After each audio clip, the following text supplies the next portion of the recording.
नमस्कार, आप सभी का बहुत बहुत स्वागत है। इस वक्त आप भारत 24 देख रहे हैं। मेरा नाम रूबिका लियाकत है। लेकिन आज जो सबसे ज्यादा आपको देखने की तलब और ललक होगी वो है चांद। हमें जानकारी मिल रही है कि अब से कुछ ही देर में उसके दीदार हो जाएंगे। लेकिन आज जिन खबरों के दीदार आप करने वाले हैं और वो भी डिटेल्ड एनालिसिस में, आपके सामने उसकी एक झलक रखना चाहती हूँ। आज हम बात करेंगे आरक्षण जरूरत है कि जिद है। और याद रखिएगा, हमने एक एक शब्द को बहुत सोच समझ कर चुना है। क्यों आरक्षण के नाम पर हंगामा होता रहता है, आरक्षण के इतिहास और वर्तमान का विश्लेषण आज करेंगे और पूरी ईमानदारी के साथ। एक बार फिर पाकिस्तान किस्मत भरोसे है, भगवान और खुदा भरोसे है। लगातार 4 हार के बाद क्यों उम्मीद अभी भी जिंदा है, सेमीफाइनल में कैसे पहुंच सकता है पाकिस्तान, इस सवाल का जवाब तलाशेंगे। क्योंकि जिसे देखो वो इस पर चर्चा कर रहा है, तो हमें लगा आप तक ये बात पहुंचानी जरूरी है। इजरायल हो या ईरान, सभी को भारत से उम्मीद है। और क्यों, कैसे भारत खत्म करवा सकता है लड़ाई, और ये अतिशयोक्ति नहीं है, हमारे पास इसका प्रूफ है। वो अब से कुछ ही देर में आप देखेंगे। तो चलिए शुरुआत करते हैं द रूबिका लियाकत शो की।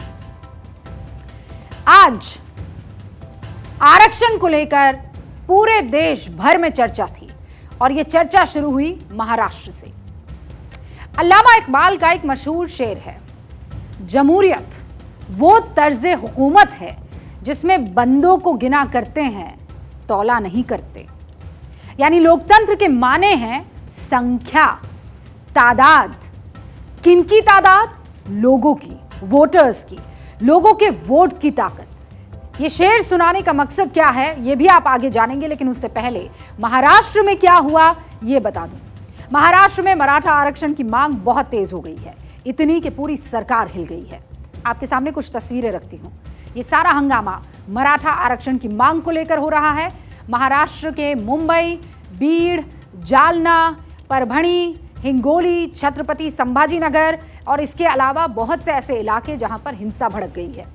कई जगह तोड़फोड़ हुई है, विधायकों के घर और गाड़ियों पर पथराव हुआ है, कुछ जगह पर बसों को फूंक दिया गया है और अब तक 2 सांसद और 4 विधायक इस्तीफा दे चुके हैं। सरकार में शामिल तीनों दलों के 10 विधायकों ने विधानसभा का विशेष सत्र बुलाने की मांग की है। अनशन भी इसको लेकर शुरू कर दिया है। हालात बहुत खराब है, इतने कि बीते 13 दिन में 25 लोग सुसाइड कर चुके हैं। 25 लोग, इनमें से 9 लोगों ने कल ही खुदकुशी की थी। लोकतंत्र में संख्या सबसे अहम है, ये बताने की मुझे जरूरत है।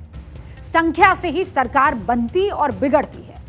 और इसीलिए ये बहुत समझी सी बात है कि महाराष्ट्र की सरकार भी आरक्षण के खिलाफ इतनी मुखर आवाज को अनदेखा नहीं कर पा रही है। हालात देखते हुए आज महाराष्ट्र में ऑल पार्टी मीटिंग बुलाई गई। 3 घंटे तक ये बैठक चली और इस बैठक में शरद पवार थे और उनके साथ 32 पार्टियों के नेता शामिल थे और सब के सब आरक्षण की मांग के पक्ष में थे। मनोज जरांगे पाटील यांनी या वेळ जो लागतोय तोपर्यंत त्यांना सहकार्य करावं आणि आपलं जे काही आंदोलन आहे, आपलं उपोषण जे आहे ते मागे घ्यावं, अशा प्रकारचं सर्व लोकप्रतिनिधींनी, सर्व पक्षाच्या नेत्यांनी एकमताने अशा प्रकारचा ठराव आजच्या बैठकीमध्ये केलेला आहे। मराठा आरक्षण की मांग को लेकर महाराष्ट्र में मनोज जरांगे पाटिल 8 दिनों से अनशन पर हैं। सरकार उनकी मांग को मानने को तैयार है और सरकार बकायदा उनसे मांग कर रही है कि हमने आपकी मांग मान ली है, अनशन खत्म कर दीजिए। लेकिन अब ये जानना बहुत जरूरी है, क्योंकि आपके मन में भी अब ये सवाल उठ सकता है कि ये मांग आखिर क्यों हो रही है, आरक्षण की मांग के पीछे दलील क्या है, और ये भी कि क्या वाकई मराठा समुदाय इतना पिछड़ा है कि उसे आगे बढ़ने के लिए आरक्षण चाहिए।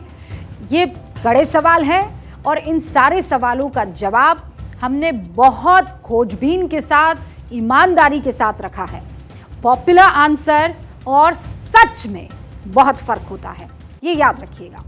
महाराष्ट्र में मराठा समुदाय जनरल या अनारक्षित कैटेगरी में आता है। महाराष्ट्र में 31% यानी 1/3 आबादी मराठा की है। इसमें पुश्तैनी जमींदारों से लेकर खेती और मजदूरी करने वाले शामिल हैं, यानी अमीर और गरीब दोनों। और दोनों की दलील ये है कि ये उच्च वर्ग नहीं बल्कि किसान, भूमिहीन और कुणबी जाति यानी ओबीसी हैं। खेती का संकट, नौकरियों की कमी से ये सब परेशान है और इसीलिए इन्हें अन्य पिछड़ा वर्ग ओबीसी कैटेगरी में आरक्षण दिया जाए। ये मांग आज की नहीं है।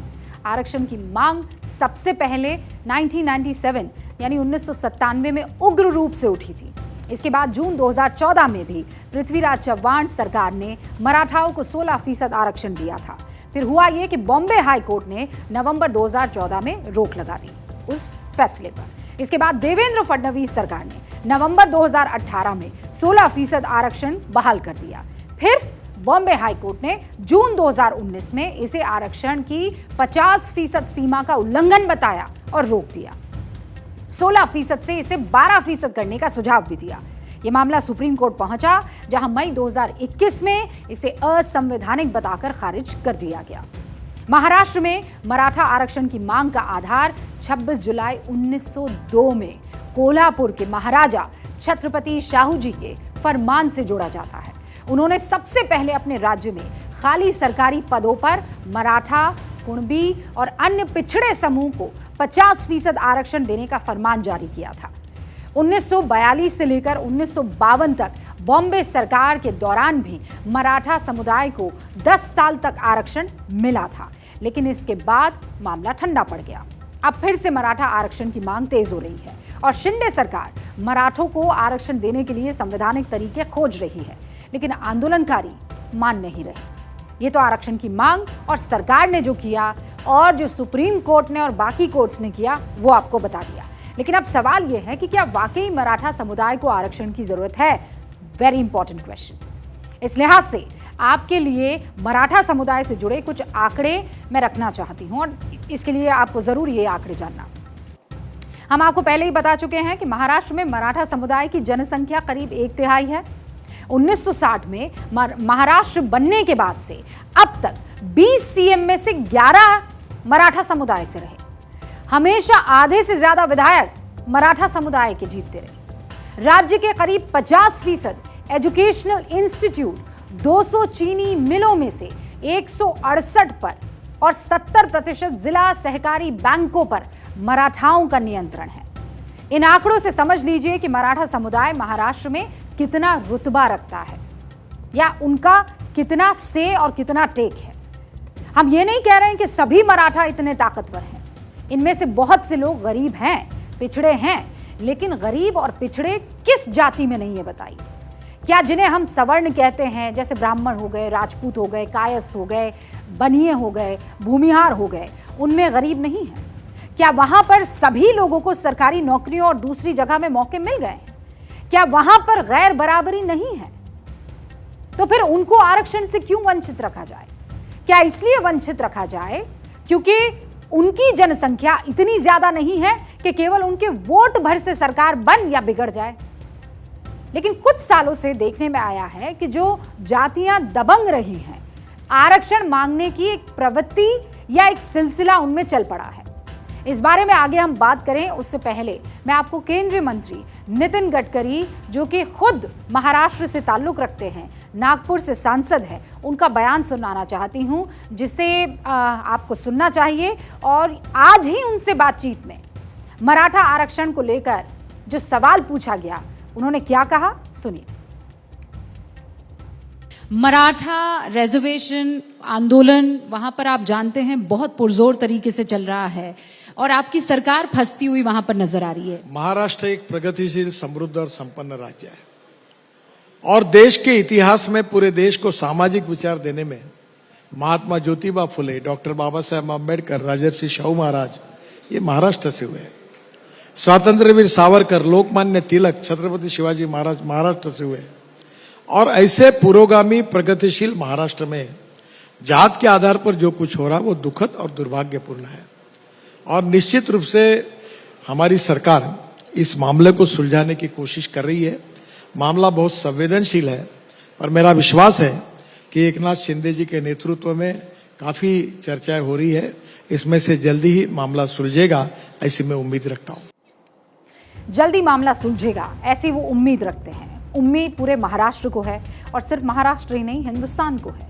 लेकिन आरक्षण का ये एक ऐसा जिन्न है जो एक बार बाहर आने के बाद बोतल में बहुत मुश्किल से जाता है। आप अलग अलग राज्यों में वहां की ताकतवर या दबंग जातियों के आरक्षण के लिए आंदोलन की तस्वीरें देखिए इस वक्त। महाराष्ट्र से पहले हरियाणा में जाट, राजस्थान में गुर्जर, गुजरात में पटेल या फिर पाटीदार, कर्नाटक में लिंगायत समुदाय, ये सब आरक्षण के लिए जबरदस्त, यहां तक कि हिंसक आंदोलन भी कर चुके हैं। हरियाणा में जाटों ने स्पेशल बैकवर्ड क्लास में 10% कोटा, पाटीदारों ने ओबीसी कोटे में, गुर्जरों ने अनुसूचित जाति एसटी कोटे में और लिंगायत समुदाय ने नौकरियों में 15% आरक्षण के लिए इन राज्यों को करीब करीब ठप कर दिया। आरक्षण की जबरदस्त मांग करने वाली जातियां सामाजिक और राजनीतिक रूप से लगभग उतनी ही अहम है जितना मराठा समुदाय महाराष्ट्र में है, लेकिन इनके पास वोटों की ताकत है। इन्हें मालूम है कि इनकी ताकत के आगे सरकारों को झुकना पड़ेगा और झुकना ही पड़ेगा। उनको भी वोट चाहिए और इसीलिए जिसमें वोटर राजी उसी में सरकार भी राजी। इतने बड़े समुदाय की नाराजगी बताइए भला कौन मोल लेगा। सरकार फौरन वादा कर देती है, मांगे मान लेती है, लेकिन मसला फिर सुप्रीम कोर्ट में जाता है और वहां पर फंसता है। सुप्रीम कोर्ट ने इंदिरा साहनी मामले में एक बहुत ही महत्वपूर्ण रूलिंग दी थी जो 50% से ज्यादा आरक्षण देने पर रोक लगाती है। जस्टिस सोमेन ने यह कहा कि आरक्षित सीटों की संख्या हर समय 50% से नीचे रहनी चाहिए, काफी नीचे रहनी चाहिए। जस्टिस कुलदीप सिंह के अनुसार किसी भी सिचुएशन में आरक्षण 50% से अधिक नहीं होना चाहिए। जस्टिस सहाय ने कहा किसी भी तरह से आरक्षण 50% से ज्यादा नहीं हो सकता। इसके अलावा खुद संविधान बनाते वक्त भी आरक्षण कब तक हो, कितना हो, इस पर बहुत विस्तार से हमारे देश के लोकतंत्र की नींव रखने वाले पुरोधाओं ने चर्चा की थी। सुप्रीम कोर्ट के जस्टिस JB पारदीवाला ने संविधान सभा में आरक्षण पर हुई बहस का हवाला देते हुए क्या कहा था, मैं आपके सामने रखना चाहती हूँ। डॉक्टर भीमराव अंबेडकर का विचार महज 10 साल के लिए आरक्षण लागू करके सामाजिक सौहार्द लाने का था, लेकिन ये पिछले 7 दशकों से जारी है। आरक्षण अनंत काल तक जारी नहीं रहना चाहिए और अगर ऐसा होता है तो वो निजी स्वार्थ है। मतलब सुप्रीम कोर्ट और संविधान का स्टैंड इस मामले में एकदम क्लियर है, क्योंकि जब संविधान लागू हुआ था तब केवल अनुसूचित जाति और जनजाति को ही आरक्षण मिला था। इसके बाद अलग अलग दौर में दूसरी जातियों को आरक्षण के दायरे में लाया जाता रहा। अब तो जैसे पेंडोरा बॉक्स खुल गया है, हर किसी को आरक्षण चाहिए और एक समुदाय अगर आरक्षण की मांग कर रहा है तो दूसरा समुदाय जिसे उस कोटे में आरक्षण मिल रहा है वो विरोध में सामने आ रहा है। सब आमने सामने हैं। इन जातियों को ओबीसी में शामिल करने का विरोध सवर्ण जातियां नहीं कर रही, बल्कि वो जातियां कर रही हैं जो इस आरक्षण के दायरे में पहले से ही है।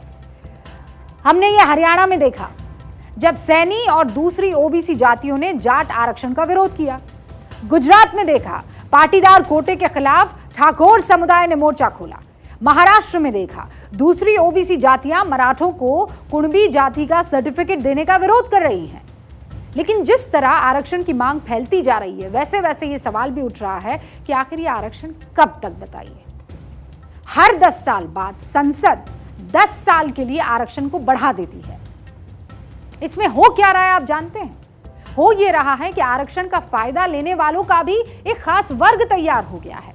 पिता को आरक्षण मिला, फिर बेटी को मिलेगा, फिर बेटे को मिलेगा, फिर उसकी बेटी को मिलेगा, फिर उसकी बेटी को मिलेगा। तो ये पूरा जो कुनबा है वो तो बढ़िया से अपनी जिंदगी बसर कर गया, सेट हो गया। लेकिन उसी जाति में बहुत से ऐसे परिवार हैं जिनको आरक्षण नहीं उसका फायदा मिल पाया, आज भी वैसे के वैसे हैं। इसमें फायदा ले चुके लोगों को फायदा ही फायदा हो रहा है और जिसे सच में जरूरत है वो अब भी पीछे है। इसीलिए आप बताइए ईमानदारी से कि अब ये वक्त नहीं आ गया है कि जाति, धर्म, रंग, नस्ल, इन सब से इतर इस आधार पर आरक्षण देने पर व्यापक चर्चा और विचार शुरू हो जाए कि कौन गरीब है, किसको सबसे ज्यादा जरूरत है, उसकी आर्थिक स्थिति कैसी है, इस पर आरक्षण के लिए विचार किया जाए। आप भी सोचिएगा। अब हम आगे बढ़ रहे हैं। अब बात 2023 men's ODI cricket world cup की।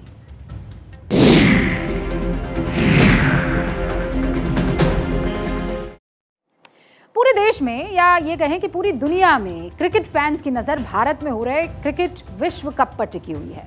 हर दिन मैच के नतीजों के साथ ये साफ होता जा रहा है कि सेमीफाइनल में कौन कौन सी टीमें पहुंचेंगी।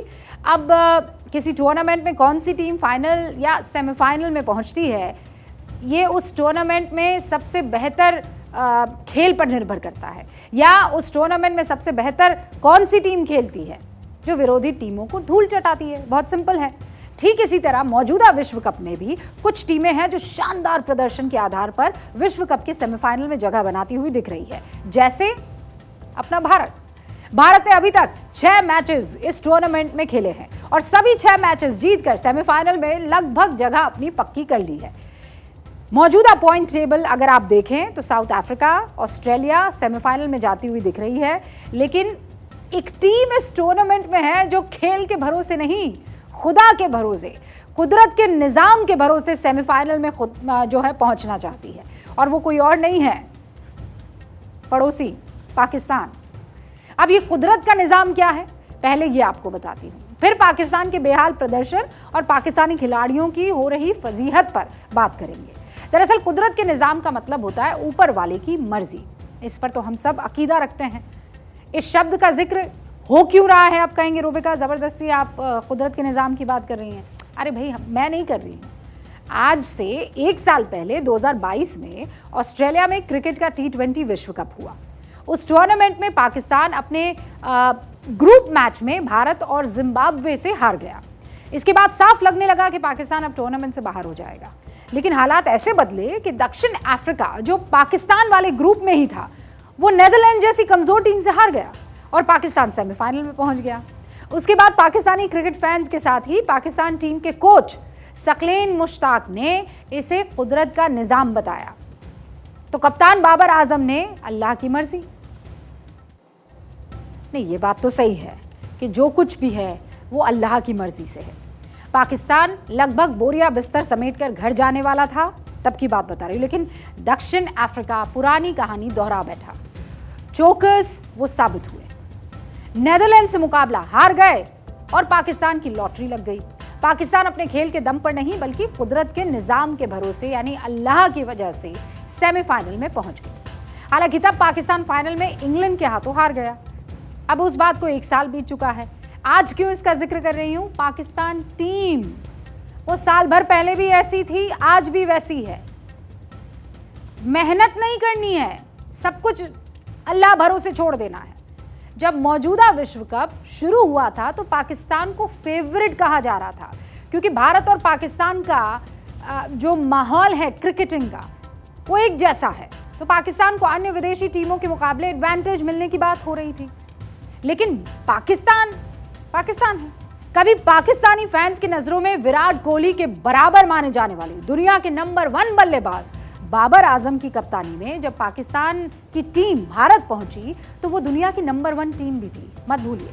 लेकिन पहले 2 मुकाबले के बाद पाकिस्तान की टीम ऐसी डीरेल हुई कि लगभग विश्व कप से बाहर हो गई। शुरुआती 2 मुकाबले में जीत के बाद पाकिस्तान की टीम अहमदाबाद पहुंची। अहमदाबाद में भारत ने पाकिस्तान को 7 विकेट से हरा दिया। अब वो भाई ऐसा जोर का झटका लगा है कि उससे वो उबर ही नहीं पाए। लगा कि ठीक है, भारत से तो पाकिस्तान हर वनडे वर्ल्ड कप में हारता ही रहा है, इस बार भी हार गया, क्या बात होगी, आगे पाकिस्तान अच्छा कर लेगा। लेकिन पाकिस्तान का इसके बाद मुकाबला हुआ ऑस्ट्रेलिया से। ऑस्ट्रेलिया भी पाकिस्तान को 62 रनों से हरा दिया। ये हार तो फिर भी एक बड़ी और मजबूत टीम के साथ थी ना। इसके बाद पाकिस्तान का मुकाबला हुआ अफगानिस्तान से और अफगानिस्तान ने पाकिस्तान को 8 विकेट से हरा दिया। कुदरत का निजाम। लगातार 3 मुकाबले हारने के बाद पाकिस्तान का सामना दक्षिण अफ्रीका से हुआ और यह पाकिस्तान के लिए डू और डाई मुकाबले की तरह था। लेकिन यहां पाकिस्तान के हिस्से 1 विकेट की हार आ गई। यानी जिस दक्षिण अफ्रीका के हारने से पाकिस्तान 2022 T20 वर्ल्ड कप के सेमीफाइनल में पहुंचा था, उस दक्षिण अफ्रीका से 1 विकेट की हार ने पाकिस्तान के इस विश्व कप से उसके सफर को खत्म कर दिया। अब यहां एंट्री होती है कुदरत के निजाम की। सोशल मीडिया पर आप पोस्ट देखिए, आपको यह मालूम चलेगा कि कुदरत के निजाम के भरोसे कैसे पाकिस्तानी क्रिकेट टीम के जो फैंस हैं उस उम्मीद में बैठे हैं जिसकी उम्मीद सिर्फ 0.25% है। तमाम पाकिस्तान के फैंस को अभी भी ये उम्मीद है कि उनकी टीम सेमीफाइनल में पहुंच सकती है। कुदरत का निजाम है तभी तो हम लोग हैं यहाँ, नहीं रहते तो यहाँ रहते हम लोग। कुदरत का निजाम है तभी तो हम लोग हैं यहाँ, नहीं रहते तो यहाँ रहते हम लोग। अच्छा क्रिकेट खेलेगी पाकिस्तान की टीम तो पहुंच जाती, मैं ये कह सकती थी, लेकिन भाई यहाँ तो बाकी 2 टीम पर निर्भर हो रहे हैं। पाकिस्तान अपने दम पर तो सेमीफाइनल में नहीं पहुंच रही ना, पहुंचने से रही वो।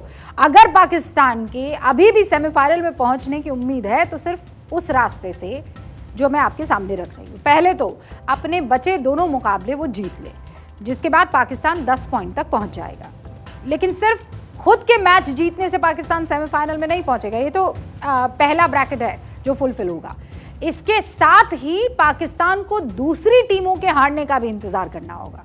यानी ऐसा हो कि ऑस्ट्रेलिया और न्यूजीलैंड में से कोई एक टीम अपने बचे सभी मैचेस हार जाए और इसके बाद पाकिस्तान सेमीफाइनल में पहुंच जाए।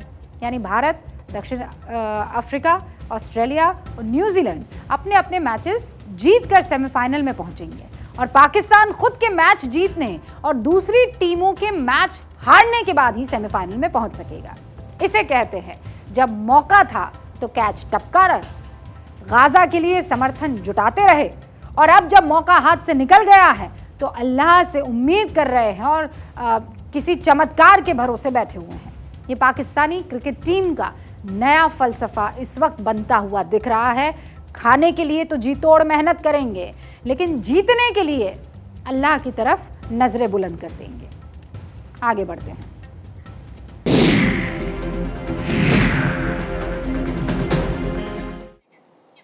और अब बात इजरायल और हमास के आतंकियों के बीच जो जंग जारी है उसकी।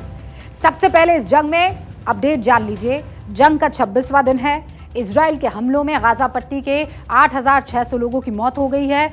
बड़ी संख्या में हमास के आतंकवादियों की मौत हुई है। 22,000 के करीब लोग घायल हैं। महिलाएं और बच्चे भी इसमें शामिल हैं। 2,000 लोग लापता है, जिनमें से 1,000 बच्चे हैं। मंगलवार को गाजा पट्टी में 11 इजरायली सैनिक शहीद हुए। ये जंग का अब तक का अपडेट है। मरने वालों की संख्या हर बीतते पल और गिरते हुए बॉम्ब के साथ बढ़ती जा रही है। लेकिन इजरायल ने साफ साफ कह दिया है कि जब तक जीतेंगे नहीं तब तक छोड़ेंगे नहीं। खुद पीएम बेंजामिन नेतन्याहू ने कहा है कि इस जंग में इजरायल को भी नुकसान होगा, लेकिन हमास के आतंकवादियों का सर्वनाश कर दिया जाएगा। इस जंग में दुनिया इस वक्त 2 धड़े में है। एक वो है जो आतंकवादियों के खिलाफ खड़े हैं और दूसरे वो हैं जो इजरायल के खिलाफ खड़े हैं। तो जल्द से जल्द अब हालात सुधरे ऐसी स्थिति बनती हुई नजर नहीं आ रही है। सबसे पहले तो मैं आपके सामने वो लिस्ट रख देती हूं जो 2 धड़ों में आपको क्लियर डिस्टिंक्शन दिखा देगी। इजरायल के साथ कौन है और हमास के साथ कौन है। इजरायल के साथ है America, France, Britain, Bharat, Australia. क्यों? क्योंकि ये आतंकवाद के खिलाफ है। और हमास के साथ कौन है? ईरान, लेबनान, जॉर्डन, कतर और सीरिया। ये लिस्ट आज आप ध्यान से देख लीजिए। कतर और सीरिया जैसे देश हमास के सपोर्ट में है। हालांकि पूरा यूरोप और ऑस्ट्रेलिया जो मुल्क है वो इस वक्त इजरायल के साथ है। ये लिस्ट जो आपने इस वक्त देखी, इसमें ईरान का नाम जो सबसे टॉप पर आपको दिखाई दे रहा था दूसरी लिस्ट में, वो पहला देश है जो हमास को सीधे तौर पर समर्थन कर रहा है। खुलेआम कह रहा है कि वो खुद भी इजरायल के खिलाफ जंग छेड़ने के लिए तैयार है। यहां तक कि ईरान के प्रधानमंत्री खामनेई ने तो अरब देशों से अपील की है कि इजरायल को क्रूड ऑयल और खाने की सप्लाई ना करे। यानी ईरान कट्टर तरीके से इजरायल और यहूदियों के खिलाफ है। अमेरिका से ईरान की अदावत किसी से नहीं छुपी हुई है। इजरायल हमास की जो जंग है उस बीच अमेरिका और ईरान भी जंग के मुहाने पर है। लेकिन ईरान के एक और बड़े अधिकारी का आज एक बयान आया जो भारत के परिप्रेक्ष्य में है। भारत में ईरान के राजदूत है इराज इलाही। वो क्या कह रहे हैं? वो कह रहे हैं कि ग्लोबल साउथ के लीडर के तौर पर भारत गाजा में चल रहे संघर्ष को हल करने में महत्वपूर्ण भूमिका निभा सकता है। हमें उम्मीद है कि भारत गाजा की वर्तमान स्थिति को नजरअंदाज नहीं करेगा। इस जंग को खत्म करने में भारत महत्वपूर्ण योगदान देने की क्षमता रखता है। ईरान भी मानता है कि भारत मानवता और नैतिकता का समर्थक रहा है, लेकिन आतंकवाद का समर्थन कतई नहीं। और ये जंग अगर कोई मुल्क रोक सकता है तो वो भारत ही है। ऐसा इसलिए भी क्योंकि भारत इजराइल में जो आतंकवादियों के हमले का विरोध पुरजोर तरीके से करता रहा, लेकिन दूसरी तरफ फिलिस्तीन की आम जनता जो इनोसेंट सिविलियंस हैं उनको मदद पहुंचाता रहा। गाजा पट्टी में राहत का कार्यक्रम उसने बंद नहीं किया। वो इजराइल का भी दोस्त है, ईरान का भी दोस्त है। भारत को दुनिया में या तो आतंकवाद और उसके समर्थक दिखते हैं या फिर मानवता नजर आती है। भारत कभी भी आतंकवाद का समर्थक नहीं हो सकता है, कभी नहीं। मानवता के खिलाफ वो कभी खड़ा नहीं हो सकता है, कभी नहीं। भारत की यही सोच उसे भारत बनाती है और मजबूत भी। पूरी दुनिया अगर हर युद्ध के बाद भारत की तरफ देखती है तो उसकी वजह भी तो समझिए आप। युद्ध समाप्त करने की बात कौन कर रहा है? ईरान। ईरान पर आरोप है कि हमास को वही फंड कर रहा है। ईरान पर आरोप है कि उसी के यहां हमास आतंकियों की मीटिंग हुई। ईरान पर आरोप है कि उसी ने हमास के आतंकवादियों को हथियारों की ट्रेनिंग दी। लेकिन ईरान मानता है कि भारत के प्रधानमंत्री मोदी ही दुनिया को इस जंग से बाहर निकाल सकते हैं, क्योंकि भारत ही वो देश है जो किसी खेमे में नहीं इस वक्त खड़ा है, बल्कि दोनों तस्वीरों को साफ साफ देख रहा है। हम भी बार बार ये कहते रहे कि फिलिस्तीन के संघर्षों के साथ है भारत, लेकिन हमास के आतंकवादियों के खिलाफ है भारत। और इसीलिए इजराइल पर जो हमला हुआ उसमें सबसे पहले भारत आया उसका साथ देने के लिए। और तस्वीर साफ है, और तस्वीर साफ देखने वाले दुनिया के कई और देश भी हैं।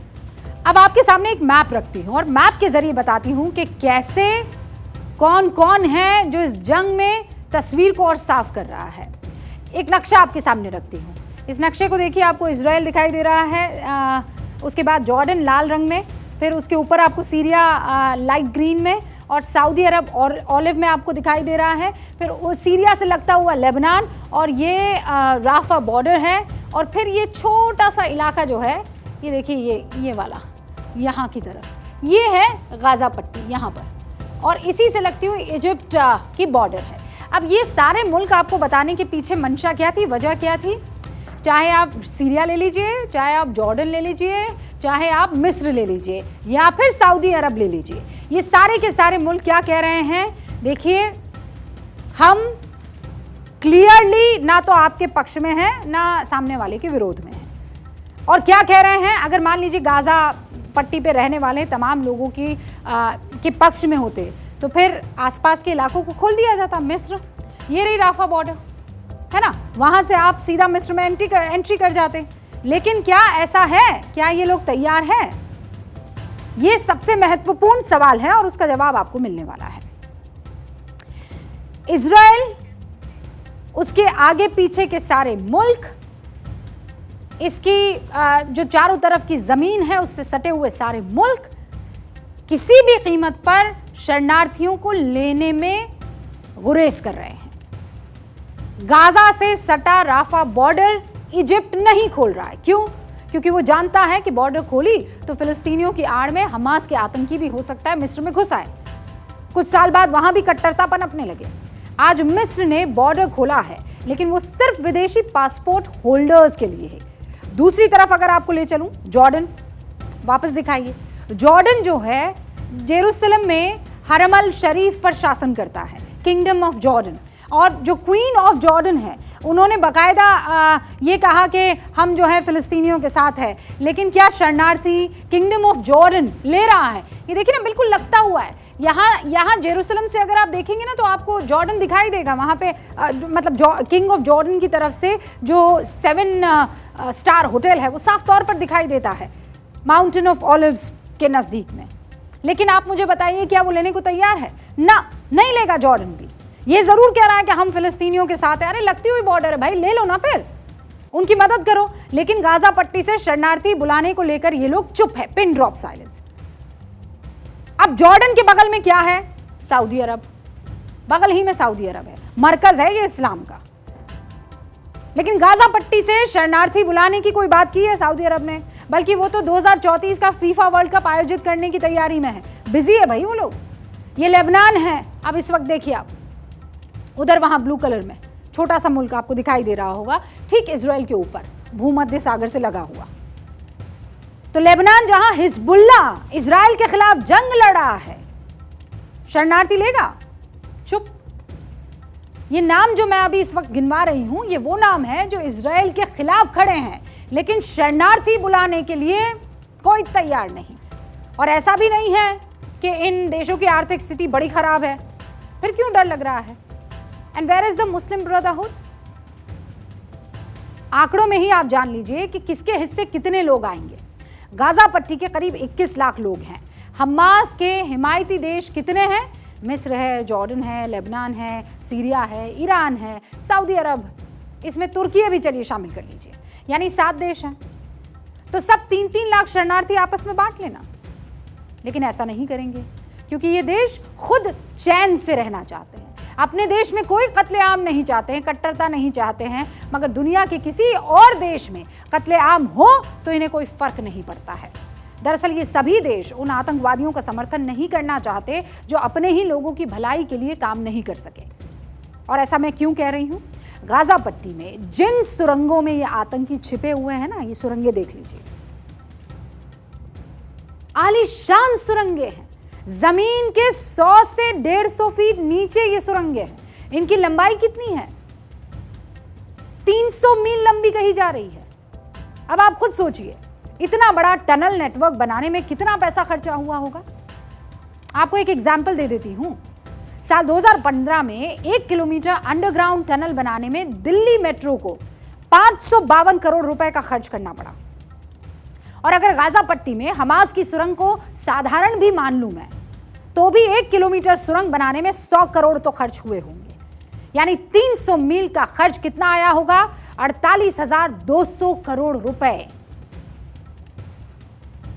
अब आप खुद सोचिए, 48,200 करोड़ रुपए अगर गाजा पट्टी के विकास में खर्च हो जाते, तो क्या गाजा पट्टी में आज यूनाइटेड नेशंस को राहत पहुंचानी पड़ रही होती? क्या गाजा पट्टी में लोग भूखे और प्यासे बेहाल हो रहे होते? गाजा पट्टी विकसित हो चुका होता, पर ऐसा नहीं हुआ। क्या पता शायद इजराइल को वो कंपटीशन दे रहा होता। और अब जब टनल्स में घुसकर आतंकियों को ढेर किया जा रहा है, तो तस्वीरें क्या बनाई जा रही है सोशल मीडिया पर इजराइल की छवि को लेकर। और फिर हम कह रहे हैं इजराइल को बातचीत की टेबल पर आना चाहिए, लेकिन हमास से कैसे निपटना चाहिए? सिंपैथी लेने के लिए वहां बहुत सारा प्रोपेगेंडा चलाया जा रहा है। अब एक तस्वीर आपको दिखाती हूँ। बीच बीच में इस टनल की आपको एक तस्वीर इस शख्स की दिख रही होगी ना। कभी ये खुद मर जाता है, कभी इसके बच्चे के साथ ये बस मैं अभी मरने वाला हूँ टाइप कुछ करता है। ये सब तस्वीरें देखिए, 6-10 की, 7-10 की, हर दिन ये बदल रहा है। कभी ये पुलिस वाला होता है, कभी ये डॉक्टर होता है, कभी ये सिंगर होता है, कभी इसके हाथ में गन होती है, कभी इसके हाथ में बच्चा होता है, कभी इसको खुद चोट लगी हुई होती है, कभी इसके बच्चे को चोट लगी हुई होती है। ये देख लीजिए, मतलब पता नहीं, ताकि राहत राशि ना रुके, और नहीं रुकनी चाहिए। लेकिन इनका क्या करें जो झूठी तस्वीर पहुंचा रहे हैं। और इजराइल क्या कह रहा है कि हम अगर किसी भी मुल्क ने ऑयल पहुंचाया तो कहां जाएगा? वो जो आपको नीचे उतर के जाना पड़ेगा ना टनल में, उसके लिए बाकायदा आपको लाइट्स की ज़रूरत पड़ेगी, लिफ्ट की ज़रूरत पड़ेगी, अंदर 10 तरीके के दूसरे इंतज़ाम आपको करने होंगे। तो फिर कैसे किए जाएंगे? उसके लिए तेल चाहिए ना। तो तेल जो अस्पताल में लगना चाहिए वो इनके टनल्स में लग रहा है। ईरान जो भारत को लेकर कह रहा है कि उस पर भी बात हो जानी चाहिए। सही है कि भारत इस जंग को रुकवाने की क्षमता रखता है। संभव है कि पीएम मोदी से सीधी वार्ता के बाद नेतन्याहू भी जंग को रोकने के लिए राजी हो जाए, लेकिन भारत ऐसा क्यों करे? हमास के आतंकवादियों ने इजराइल में घुसकर लोगों की जान ली, इजराइल की महिलाओं बच्चों का गला रेता, टॉर्चर किया, महिलाओं से दरिंदगी की। तो आतंकियों के खात्मे के लिए होने वाली जंग को रोकने की जो बात इस वक्त तमाम मुल्कों से हो रही है, उस वक्त वो कहां थे जब 1300 जिंदगियां ली गई इन आतंकवादियों की तरफ से?